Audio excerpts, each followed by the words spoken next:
1857 के विद्रोह ने अपने महान उद्देश्यों को पूरा किया। यह राष्ट्रीय मुक्ति आंदोलन का प्रेरणा स्रोत बनकर रह गया, जो कि अन्य विद्रोह के लिए संभव नहीं था। 1857 के विद्रोह के समय भारत का मुगल सम्राट बहादुर शाह तथा महारानी विक्टोरिया थीं और इंग्लैंड के प्रधानमंत्री पामस्टर्न थे। उस समय भारत के गवर्नर जनरल लॉर्ड कैनिंग तथा सेनापति जॉर्ज एनिसन थे और बाद में सेनापति कॉलिन कैंपबेल को बनाया गया। 1757 को प्लासी का युद्ध और 1857 को विद्रोह, दोनों के बीच ब्रिटिश साम्राज्य ने अपने 100 साल पूरे कर लिए, जिनमें अनेक असैनिक उपद्रव, स्थानीय बगावतें की गई। यह विद्रोह ब्रिटिश शासन तथा व्यक्तिगत शिकायतों के कारण हुए, जहां एक ओर विस्थापित शासकों तथा सामंतों ने अपनी प्रजा की साथ मिलकर खोई हुई प्रतिष्ठा को वापस लाने का प्रयास किया, वहीं दूसरी ओर आदिवासियों ने अपने शोषण के विरुद्ध और किसानों ने भूराजस्व नीतियों के कारण विद्रोह किया। अंग्रेजी शासन को जनता के अंदर विद्रोह का पहले से आभास हो चुका था। कैनिंग ने यह आशंका व्यक्त की कि हमें कदाचित नहीं भूलना चाहिए कि भारत के एक छोटे से हिस्से में, जिसमें विद्रोह पनप रहा था, जिसका कि आकार मनुष्य की हथेली से बड़ा नहीं होगा, परंतु बाद में यह विराट रूप धारण करके ब्रिटिश साम्राज्य के नष्ट करने का कारण बनेगा। 1857 के विद्रोह से पूर्व अनेक विद्रोह हुए, जिसमें 1764 में हेक्टर मुनरो के नेतृत्व में सेना ने मीर कासिम का साथ दिया। 1866 में बेल्लौर मठ में भारतीय सैनिकों ने मैसूर के राजा का झंडा फहराया। 1824 में बर्मा के युद्ध में जाने वाली 47वीं रेजिमेंट ने उचित भत्ता न मिलने के कारण विद्रोह किया और 1825 में असम तोपखाने में विद्रोह हुआ और 1844 में 34वीं NI तथा 64वीं रेजिमेंट ने उचित भत्ता न मिलने के कारण सिंध अभियान जाने से मना कर दिया और 1849 में गोविंदगढ़ की रेजिमेंट में विद्रोह किया। 1857 के विद्रोह के कारणों में चर्बीयुक्त कारतूस एकमात्र कारण था, जबकि सर्वाधिक महत्वपूर्ण कारण नहीं था। विद्रोह को जन्म देने के पीछे राजनीतिक, सामाजिक, धार्मिक और आर्थिक कारण थे। राजनीतिक कारणों में डलहौजी की व्यक्तिगत नीति और बेलेजली की सहायक संधि का महत्वपूर्ण योगदान है, जिसमें सहायक संधि के तहत सतारा, जैतुलपुर 1848, संबलपुर 1849, उदयपुर 1850, झांसी 1853, नागपुर 1854, अवध 1856, करौली 1855 को अंग्रेजी साम्राज्य में मिला ली गई। अवध के नवाब को गद्दी से उतार दिया गया, पेशवा की पेंशन जब्त कर ली गई तथा डलहौजी ने तंजौर और कर्नाटक के नवाब की उपाधि जब्त कर ली और मुगल बादशाह को नजर लेना, सिक्कों पर नाम खुदवाना समाप्त कर दिया तथा बादशाह को लाल किले के अंदर रहने का आदेश दिया। चूंकि बादशाह जनता का प्रतिनिधित्व करता था, अतः बादशाह के अपमान को ही जनता ने अपना अपमान समझा। भारतीयों की भागीदारी प्रशासनिक कारणों में जातीय आधार पर आधारित थी। कोई भी भारतीय सूबेदार से ऊंचे पद पर नहीं पहुंच सकता था। न्याय व्यवस्था में अंग्रेजों को हर स्तर पर भारतीयों से ऊपर समझा जाता था। कंपनी की भूराजस्व व्यवस्था ने अधिकांश अभिजात वर्ग को निर्धन बना दिया। बंबई में स्थापित इनाम कमीशन के आधार पर 20,000 जागीरें जब्त कर ली गईं। इस प्रकार भूपति वर्ग निर्धन बन गया और किसान भी अधिकांश महाजन के चुंगल में फंस गए। बाद में स्थायी बंदोबस्त, रैयतवाड़ी व्यवस्था, महालवाड़ी व्यवस्था, जिससे किसानों का शोषण हुआ। सामाजिक धार्मिक कारणों में अंग्रेजी प्रशासन के सुधारवादी उत्साह से भारतीयों की प्राचीन सांस्कृतिक प्रणाली नष्ट हो गई, जिसका रूढ़िवादी भारतीयों ने जमकर विरोध किया। अंग्रेज अधिकारी भारतीयों के साथ बलात्कार करते थे, जिसे न्यायपालिका में थोड़ा सा जुर्माना लगाकर छोड़ दिया जाता था। यह सब भारतीयों को बहुत चुभता था। भारतीय रेलगाड़ी की फर्स्ट क्लास डिब्बे में नहीं बैठ सकते थे। यूरोपियों द्वारा बनाए गए होटलों और क्लबों में भारतीयों का प्रवेश वर्जित था। 1833 के चार्टर एक्ट के तहत ईसाइयों को भारत में धर्म प्रचार की अनुमति मिल गई। मैगलन ने ब्रिटिश संसद में बोलते हुए कहा, ईश्वर ने भारत के विशाल साम्राज्य में ईसा मसीह की धर्म पताका को फहराने का मुझे अवसर दिया है। प्रत्येक भारतीयों के ऊपर अंग्रेजों को इस शक्ति से लग जाना चाहिए, जिससे प्रत्येक भारतीय को ईसाई बनाया जा सके। लड़कियों के स्कूलों में ईसाई धर्म की शिक्षा अनिवार्य कर दी गई। 1850 के धार्मिक नियोग्यता अधिनियम में ईसाई धर्म स्वीकार करने वालों को नौकरी में उन्नति, शिक्षण संस्थानों में प्रवेश और पैतृक संपत्ति में अधिकार संबंधी प्रलोभन दिए गए, जिससे मानसिक रूप से जन सामान्य विद्रोह के लिए तैयार हुआ। आर्थिक कारणों में प्लासी के युद्ध के बाद निरंतर धन का शोषण होता रहा। किसान, दस्तकार, बड़ी संख्या में जमींदारों को भी दरिद्र बना दिया गया। भूराजस्व नीति ने किसानों तथा जमींदारों को भूमि से अलग कर दिया। जमींदार किसानों से बड़ी मात्रा में धन लेते थे। ये सब कारण भी विद्रोह को जन्म देने के पीछे माने जाते हैं। कार्ल मार्क्स ने कहा है, अंग्रेज एक घुसपैठिया है जिसने खड्डी और चरखे को तोड़ दिया है। पहले भारतीयों को सूती माल को इंग्लैंड से बाहर किया, फिर सूती माल की बाढ़ भारत में लाती। हस्तशिल्प के पतन पर बंटिंग ने कहा, इस दुर्दशा का भारतीय व्यापार के इतिहास में कोई जोड़ नहीं है। भारतीय बुनकरों की हड्डियां मैदानों में भरी पड़ी हैं। इस आर्थिक नीति से जमींदार, तालुकेदार, किसान, उद्योगपति, व्यापारी, दस्तकार सभी नष्ट हो गए। सैनिक कारणों में अधिकांश भारतीय सेना में निम्न पदों पर नियुक्त थे, जिनकी पदोन्नति का कोई अवसर नहीं था। सीमाओं से बाहर भेजना, वेतन की न्यून मात्रा, समुद्र पार भत्ता न देना आदि पर्याप्त कारण सैनिक असंतोष को जन्म दिया। चर्बी वाले कारतूस 1857 में विद्रोह के कारण माने जाते हैं।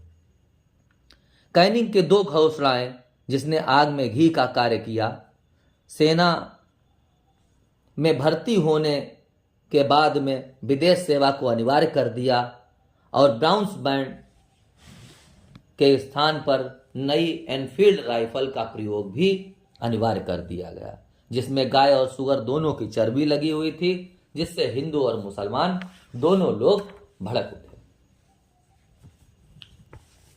1857 के विद्रोह के पीछे पर्याप्त संगठन और तैयारी थी। सुंदरलाल बहुगुणा के अनुसार विशाल योजना का सूत्रपात कानपुर के समीप बिठूर या फिर लंदन में हुआ। नाना साहब धुंधो पंत, जिनके निकटस्थ अजीमुल्ला खां तथा सतारा के रणोजी बापू ने यह योजना शायद लंदन में बनाई, और अजीमुल्ला ने विद्रोह की योजना के लिए 31 मई 1857 का दिन चुना, जिसमें सैनिकों का कमल का फूल और किसानों तक रोटी पहुंचाई गई।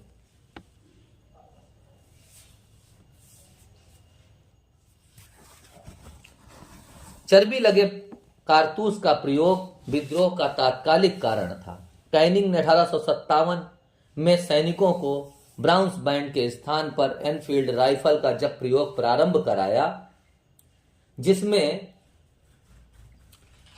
कारतूस में गाय और सुअर की चर्बी लगी होती थी, जिसके प्रयोग से पूर्व उसे दांतों से खींचना पड़ता था। चर्बी युक्त कारतूस का निर्माण दमदम में होता था, जिसका की प्रयोग बैरकपुर, दमदम और मेरठ में किया जाता था। चर्बी युक्त कारतूस की पहली घटना 29 मार्च 1857 को बैरकपुर की छावनी में घटी, जिसमें माता दीन नामक व्यक्ति ने 34वीं एनआई रेजिमेंट के मंगल पांडे को चर्बी वाले कारतूस की जानकारी दी। मंगल पांडे, जो कि गाजीपुर बलिया का रहने वाला था, उसने कारतूस के प्रयोग से इनकार कर दिया और जनरल ह्यूसन और लेफ्टिनेंट बाग की तलवार से काटकर हत्या कर दी। चर्बी युक्त कारतूस का प्रयोग का प्रशिक्षण दमदम, सियालकोट और अंबाला में होता था। 8 अप्रैल 1857 को सैनिक अदालत में मंगल पांडे को फांसी दे दी गई।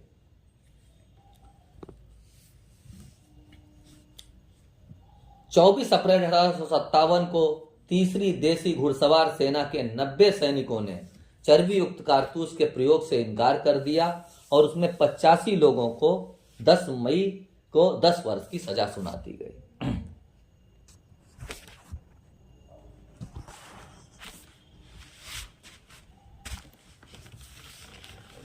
10 मई 1857 को 20 एनआई तथा 3 एलसी मेरठ के सैन्य छावनी ने चर्बी युक्त कारतूस के प्रयोग को इनकार कर अपने अधिकारियों की हत्या कर दी और वो दिल्ली की ओर रवाना हुए।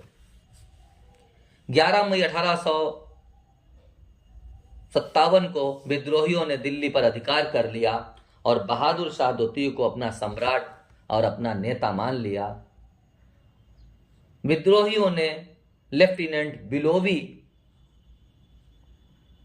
को पराजित किया और दिल्ली में बहादुर शाह ने बख्त खां के सहयोग से नेतृत्व किया, जिसे बादशाह ने साहब ए आलम की उपाधि थी। 20 सितंबर 1857 को इलाही बख्श की सूचना पर बहादुर शाह को लेफ्टिनेंट हडसन ने गिरफ्तार किया। उसी समय मिर्जा मुगल, मिर्जा खिज्र और सुल्तान के पौत्र अबू बकर को गोली मार दी गई। दिल्ली में जहीर ए देहलवी नामक लेखक ने 1857 पर एक पुस्तक दास्तान ए गदर लिखी है। बहादुर शाह को उनकी पत्नी जीनत महल के साथ रंगून भेज दिया गया, जिसमें रंगून में बहादुर शाह की मजार पर लिखा हुआ है कि जफर इतना बदनसीब था कि उससे अपने वतन की 2 गज जमीन भी नसीब नहीं हुई।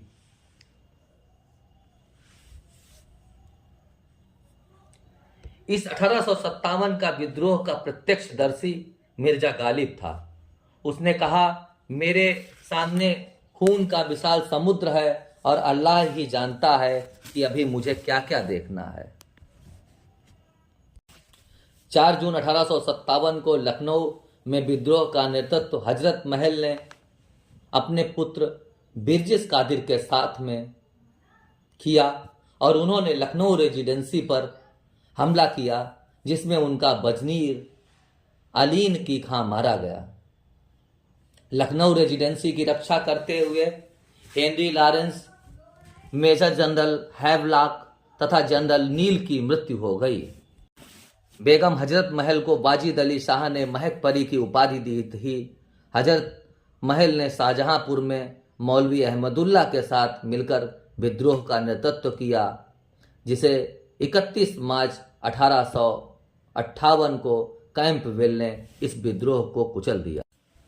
फैजाबाद में विद्रोह का नेतृत्व मौलवी अहमदुल्ला ने किया। उन्होंने कहा, सारे अंग्रेज काफिर को हिंदुस्तान से बाहर खदेड़ दो। अंग्रेजों ने उनके बारे में कहा, अदम्य साहस से परिपूर्ण दृढ़ संकल्प वाले व्यक्ति विद्रोहियों में सर्वोत्तम सैनिक हैं। विद्रोह को कुचलने के लिए 50,000 रुपए का इनाम उनके ऊपर रखा गया और इन्हें रेनार्ड ने कुचल दिया। 5 जून 1857 को कानपुर में विद्रोह का नेतृत्व नाना साहब, जिनका कि नाम धुंधु पंत था, जिसमें सहायता तात्या टोपे ने की और उनके सलाहकार अजीमुल्ला खां थे। कानपुर में देसी सेना के सूबेदार टीका सिंह, सूबेदार शमशुद्दीन, नाना साहब के सहायक ज्वाला सिंह, मोहम्मद अली ने विद्रोह में सहयोग किया। अंततः नाना साहब नेपाल चले गए। नाना साहब ने कहा, जब तक मेरे शरीर में प्राण है, मेरे और अंग्रेजों के बीच जंग जारी रहेगी। चाहे मुझे फांसी पर चढ़ा दिया जाए, मार दिया जाए, मैं हर बात का जवाब तलवार से दूंगा। नाना साहब ने फ्रांस सरकार को लिखा, अंग्रेजों के शपथ भंग कार्य से अंगारे दहक रहे हैं।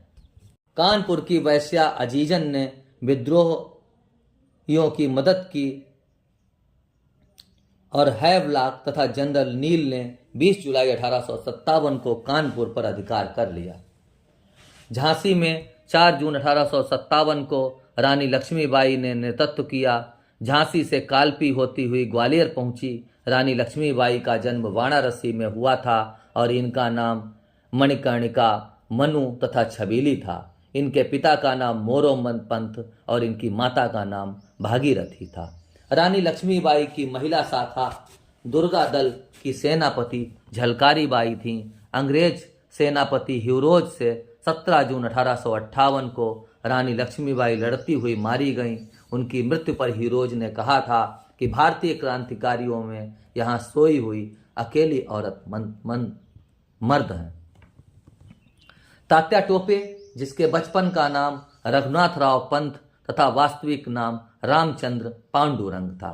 तात्या टोपे का जन्म मेओला में हुआ था। इनके पिता का नाम पांडुरंग राव टोपे था। नाना साहब ने तात्या टोपे को अपना कमांडर नियुक्त किया। ग्वालियर के पतन के बाद तात्या टोपे नेपाल चले गए, जहां मान सिंह ने उन्हें गिरफ्तार करवा दिया और 18 अप्रैल 1859 को उन्हें फांसी दे दी गई। तात्या टोपे की फांसी 1857 के विद्रोह की अंतिम घटना थी। 12 जून 1857 को जगदीशपुर आरा बिहार में कुंवर सिंह, जिसे बिहार का सिंह कहा जाता है, उसने विद्रोह के झंडे को फहराया। उन्होंने विद्रोह की मसाल रोहतास, मिर्जापुर, रीवा, बांदा और लखनऊ तक फहराई। विद्रोह का केंद्र शाहाबाद, पटना तथा गया को बनाया। कुंवर सिंह के बाद अमर सिंह ने विद्रोह को जारी रखा। दिसंबर 1858 को विलियम टेलर तथा बिसेंट आयर ने इस विद्रोह को कुचल दिया। लॉर्ड कैनिंग ने जून 17, 1857 को लियाकत अली ने प्रयागराज में विद्रोह का नेतृत्व किया। 7 जून 1857 को जनरल नील ने इस विद्रोह को कुचल दिया। लॉर्ड कैनिंग ने 1857 के विद्रोह के समय आपातकालीन मुख्यालय प्रयागराज में बनाया। बुंदेलखंड में 1857 के विद्रोह के समय महिलाओं ने घाघरा पलटन की स्थापना की। बरेली में जून 1857 को विद्रोह का नेतृत्व खान बहादुर खान ने किया। उनकी पुवाया के निकट हत्या कर दी गई। बाद में बिसेंट आयर ने इस विद्रोह को कुचल दिया। असम में पुरंदर सिंह और उनके पौत्र कंदपेश्वर सिंह को राजा मनीराम ने घोषित किया। मनीराम को बाद में फांसी दे दी गई। मंदसौर के मुगल घराने के फिरोज शाह ने विद्रोह का झंडा फहराया। उन्हें रंगून भेज दिया गया। कुल्लू में राणा प्रताप सिंह, वीर सिंह ने विद्रोह का नेतृत्व किया। शीघ्र ही उन्हें फांसी दे दी गई। कोटा में विद्रोहियों का प्रमुख केंद्र रहा। यहाँ जयदयाल और उनके भाई हरदयाल ने विद्रोह का नेतृत्व किया। बाद में जयदयाल को तोप से उड़ा दिया गया। गोरखपुर में गजोधर सिंह ने विद्रोह का नेतृत्व किया। मथुरा में देवी सिंह ने, मेरठ में कदम सिंह ने विद्रोह का नेतृत्व किया। उड़ीसा में संभलपुर में राजकुमार सुरेंद्र शाही, उज्ज्वल शाही ने विद्रोह किया। गंजाम साबरों में राधा कृष्ण दंड सेन ने विद्रोह का नेतृत्व किया। 1857 का विद्रोह में अंग्रेजी सेना और जोधपुर की संयुक्त सेना को आउवा के ठाकुर कुशल सिंह ने पराजित किया। पंजिका का अधिकांश हिस्सा, पंजाब का अधिकांश हिस्सा इस विद्रोह से अलग रहा और 19वीं नियमित घुड़सवार सेना के वजीर खां ने अजनाला में विद्रोह किया। जिस समय विद्रोह प्रारंभ हुआ उस समय भारतीयों की संख्या अंग्रेजों से अधिक थी। भारतीयों ने अनेक स्थानों में विद्रोह किए। अंग्रेजों को अपने से अधिक संख्या वाली भारतीय सेना से मुकाबला करना था, बल्कि विद्रोहियों भारत नागरिकों से भी लड़ना था। कलकत्ता आगरा के बीच संचार साधनों को नष्ट कर दिया गया। दिल्ली पहले ही विद्रोहियों के पास चली गई थी, परंतु फिर भी अंग्रेजों ने विद्रोहियों को शांत कर दिया। विद्रोह की असफलता के कारणों के पीछे यह विद्रोह संपूर्ण भारत में नहीं फैला, सिर्फ मेरठ, दिल्ली, कानपुर, लखनऊ, फैजाबाद, रुहेलखंड, झांसी, ग्वालियर, जगदीशपुर में सक्रिय रहा। वहीं असम, राजस्थान, उड़ीसा, पंजाब, दक्षिण भारत के कुछ स्थानों पर ही हुआ। विद्रोह का स्वरूप अवध और रुहेलखंड में तथा उत्तरी भारत में सामंती था। पटियाला, जींद, हैदराबाद, ग्वालियर के राजाओं ने विद्रोह को दबाने में मदद की। अंग्रेज एनफील्ड राइफल से तथा भारतीय तलवार और भाले से लड़ते थे। अंग्रेजों के पास तोपखाना था, परंतु भारतीयों के पास तोपखाना केवल किलों की रक्षा के लिए था। भारतीयों के पास रानी लक्ष्मीबाई, अहमदुल्ला, कुंवर सिंह, तात्या टोपे जैसे नेता थे, परंतु अंग्रेजों के पास निकलसन, हडसन, कैंपबेल, लॉरेंस बंधु, आर्मस्ट्रांग, हैवाक, ह्यूरोस, विलियम टेलर, रेनार्ड, नील, बिसेंट आयर जैसे योग्य सेनापति थे। भारतीयों का सहयोग व्यापारी, पढ़े लिखे वर्ग और शासकों ने नहीं दिया। विद्रोहियों के नेताओं में आपस में कोई संपर्क नहीं था और उनकी कोई सम्मिलित योजना नहीं थी। विद्रोह केवल ब्रिटिश विरोधी भावना से एकजुट हुए थे।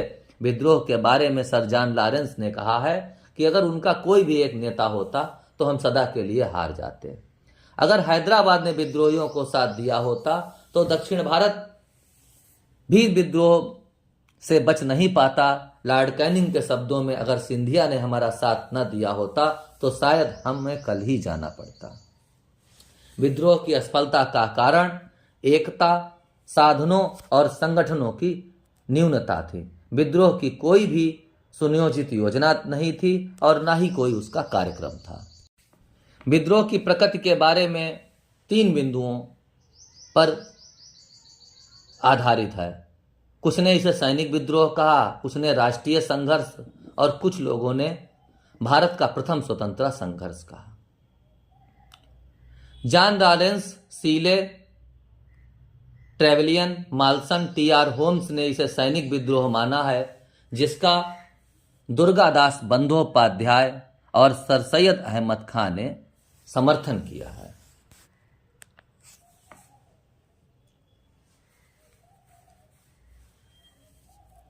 अंग्रेजी शासन को समाप्त करने के लिए यह केवल सैनिकों का प्रयास था, जो देशभक्ति रहित स्वार्थपूर्ण भावना से था, जिसमें न तो कोई देशज था न जन समर्थन था। रीज ने ईसाई धर्म के विरुद्ध विद्रोह को माना है। यदि ऐसा होता तो अंग्रेजों का साथ भारतीयों ने न दिया होता। ईसाई जीत गए, परंतु ईसाई धर्म नहीं। हिंदू मुसलमान पराजित हुए, परंतु हिंदू मुसलमानी धर्म नहीं। टी.आर. होम्स ने इसे सभ्यता और बर्बरता के विरुद्ध विद्रोह कहा है। भारतीयों ने यदि अंग्रेजों के प्रति बर्बरता निभाई होती तो यहां एक भी अंग्रेज जीवित नहीं रहता। भारतीयों ने अंग्रेजों के प्रति सुरक्षा दी, इसलिए इसे बर्बरता और सभ्यता के विरुद्ध विद्रोह नहीं कह सकते। जेम्स आर्मस्ट्रांग और डब्ल्यू टेलर ने कहा है कि यह हिंदू और मुसलमान दोनों का सम्मिलित विद्रोह था।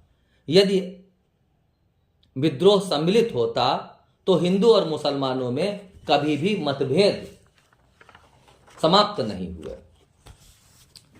अशोक मेहता ने अपनी पुस्तक महान विद्रोह में 1857 के विद्रोह का स्वरूप राष्ट्रीय बताया है, जिसका समर्थन बेल्जियम डिजराइली ने किया। उन्होंने कहा कि साम्राज्य का पतन और हास चर्बीयुक्त कारतूस एकमात्र कारण नहीं होते, विद्रोह में पर्याप्त कारण उपस्थित होते हैं। एसएन सेन ने 1857 पुस्तक की रचना भारत सरकार के कहने पर की। बी.आर. सावरकर ने एसएन सेन के विचारों का समर्थन करते हुए भारत का प्रथम स्वतंत्रता संघर्ष कहा है। सेन तथा सावरकर के विचारों पर पूर्ण असहमत व्यक्त करते हुए डॉक्टर एम.सी. मजूमदार ने अपनी पुस्तक द स्क्रिप्टियन यूनिटी एंड द रिवोल्ट ऑफ 1857 में प्रथम स्वतंत्रता संघर्ष न पहला और न राष्ट्रीय और न ही स्वतंत्रता संग्राम कहा। बी.डी. सावरकर की पुस्तक first bar of independence Bharat का प्रथम स्वतंत्रता संग्राम ने इस धारणा को जन्म दिया कि 1857 की क्रांति एक सुनियोजित स्वतंत्रता संग्राम था। बेल्जियम डिजराइली ने ब्रिटिश हाउस ऑफ कॉमन्स में बोलते हुए कहा था कि यह एक राष्ट्रीय विद्रोह है। 19वीं शताब्दी में राष्ट्रीयता शब्द का अभाव था। उनका कोई भी नेता नहीं था। व्यवस्था के कारण बहादुर शाह को विद्रोहियों का नेता बनाया गया। नाना साहब ने पेंशन न मिलने के कारण और रानी लक्ष्मीबाई ने अपनी झांसी के लिए विद्रोह का नेतृत्व किया। यह विद्रोह का पहला इतिहास था जिसे विद्रोह के समय सर सैयद अहमद खां, जिन्होंने अपनी पुस्तक असबाब ए बगावत ए हिंद के नाम से लिखी, यह बिजनौर में सदर अमीन के पद पर नियुक्त थे। विद्रोह के समय लंदन टाइम्स के संवाददाता W.H. रसेल ने भारत की यात्रा की और भारत का प्रथम स्वतंत्रता संग्राम पुस्तक मूलतः मराठी भाषा में लिखी गई। अंग्रेजी शासन के नियंत्रण की विधि परिपक्व हो चुकी थी, फिर भी उन्हें पुनः स्थापित किया गया। बड़ी चालाकी से अंग्रेजों ने फूट डालो और राज करो की नीति के अंतर्गत सैनिक और असैनिक प्रशासनिक पदों पर अंग्रेजों का नियंत्रण और अधिक मजबूत कर दिया। विद्रोह की असफलता के बाद प्रशासन कंपनी के हाथ से लेकर ब्रिटिश क्राउन के अधीन हो गया। कंपनी के अधीन बोर्ड ऑफ डायरेक्टर्स को समाप्त कर दिया गया। 1 नवंबर 1858 को महारानी का घोषणा पत्र कैनिंग ने इलाहाबाद में पढ़ा, जिसमें गवर्नर जनरल कैनिंग को वायसराय की उपाधि दी गई और क्राउन के अधीन एक भारत सचिव होगा तथा 15 सदस्यों वाली इंडियन काउंसिल की व्यवस्था की गई, जिसमें 8 सदस्य सरकार नियुक्त करती करेगी तथा 7 सदस्य कोर्ट ऑफ डायरेक्टर्स द्वारा चुने जाएंगे। भारत में ब्रिटिश साम्राज्य का विस्तार पर रोक लगा दी गई। लोगों के धार्मिक मामलों में हस्तक्षेप करना बंद कर दिया गया। सबको एक समान कानूनी सुरक्षा उपलब्ध करवाना तथा लोगों के प्राचीन रीति रिवाजों के प्रति सम्मान व्यक्त करना आदि वादे ब्रिटिश क्राउन ने जनता से किए। एक व्यवस्थित शासन की स्थापना के लिए पिट्स इंडिया एक्ट को समाप्त कर भारत सरकार अधिनियम 1858 पारित किया गया। भारतीय रजवाड़ों की विलय और विजय की नीति को त्याग करके राजाओं को गोद लेने का अधिकार दे दिया। सेना के पुनर्गठन के लिए पील कमीशन नियुक्त किया, जिसमें भारतीय सैनिकों की तुलना में यूरोपीय सैनिकों का अनुपात बढ़ा दिया गया। बंगाल में यह अनुपात 1:2, मद्रास तथा बंबई में 1:3 कर दिया गया। सेना तथा तोपखाने के उच्च पद पर यूरोपियों के लिए आरक्षित कर दिए गए। सैनिकों की भर्ती के लिए रॉयल कमीशन गठित किया और बड़ी कुटिलता से इन्होंने सेना को जाति, समुदाय और धर्म के आधार पर विभाजित कर दिया। 1858 में घोषणा में विश्वास दिलाया गया कि हमारी प्रजा चाहे किसी भी धर्म या जाति की हो, अपनी विद्या, योग्यता और ईमानदारी से हमारी सेवा तथा पदों पर नियुक्त की जाएगी। अतः कैनिंग के समय Indian civil services act 1861, Indian high court act 1861 और इंडियन काउंसिल एक्ट 1861 पास कर दिए गए। धन्यवाद।